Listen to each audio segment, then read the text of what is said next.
Kita ke kabar lainnya pemirsa, Ganjar Pranowo, Anies Baswedan, dan Prabowo Subianto menjadi tiga tokoh yang selalu menempati elektabilitas tertinggi survei Capres 2024. Survei CSIS dilakukan terhadap responden berusia 17 hingga 39 tahun sebagai pemilih muda.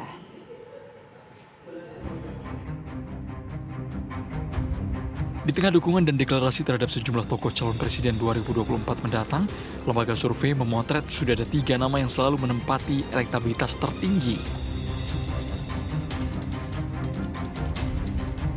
Ganjar Pranowo, Gubernur Jawa Tengah yang mendapat dukungan dari sejumlah relawan masih menempati posisi tertinggi dalam lembaga survei.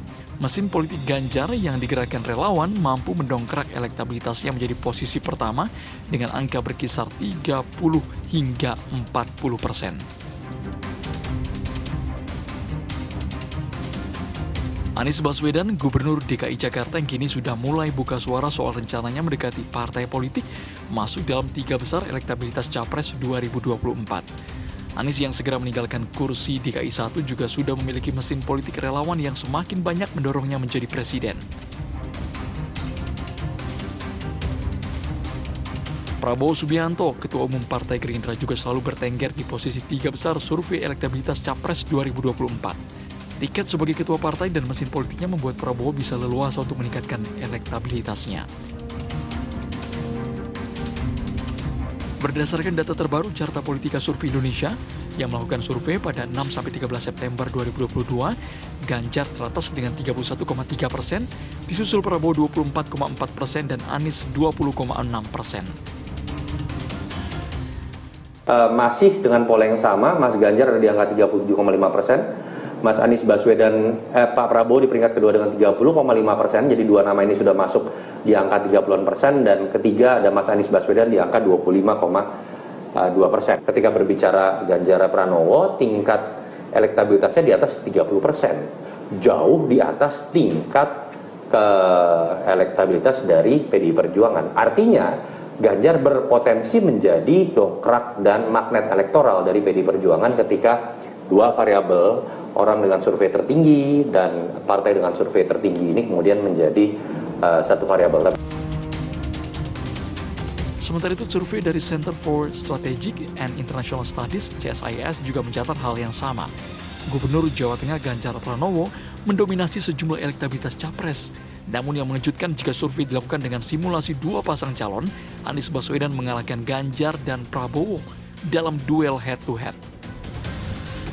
Ya, jadi ketika dilakukan simulasi dua nama head-to-head antara Pak Anies dan Pak Ganjar, Pak Anies mendapatkan 47,8, Pak Ganjar mendapatkan 43,9, 0,8 responden belum menentukan pilihan, dan 7,6% responden ada yang mengaku tidak tahu, tidak bersedia menjawab atau rahasia. Itu saya menduga bahwa sekarang situasinya sebenarnya sudah mulai stabil suara-suara capres dan suara-suara partai.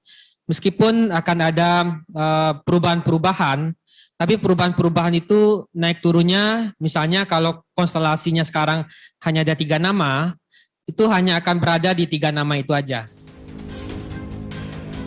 Survei CSIS dilakukan pada 8-13 Agustus 2022 terhadap responden berusia 17-39 tahun sebagai pemilih muda. Penarikan sampel menggunakan multi-stage random sampling terhadap 1.200 responden di 34 provinsi dengan margin of error 2,84% dan tingkat kepercayaan 95%. Tim TV One mengabarkan. Berikut hasil survei CSIS soal elektabilitas Pilpres dengan skenario 3 calon dan 2 calon. Simulasi 3 nama, yakni simulasi Ganjar versus Prabowo, simulasi Anies versus Ganjar, dan simulasi Anies versus Prabowo. Ganjar Pranowo mendapat 33,3%, sedangkan Anies Baswedan mendapat persentase 27,5%. Sedangkan Prabowo Subianto mendapatkan 25,7%, sedangkan lainnya mendapatkan 7,9%. Selain itu yang belum menentukan pilihan sebanyak 0,8%. Tidak tahu atau tidak menjawab 4,9%. Responden ada sebanyak 1.200 orang yang berusia 17 hingga 39 tahun untuk periode survei yakni 8 hingga 13 Agustus 2022.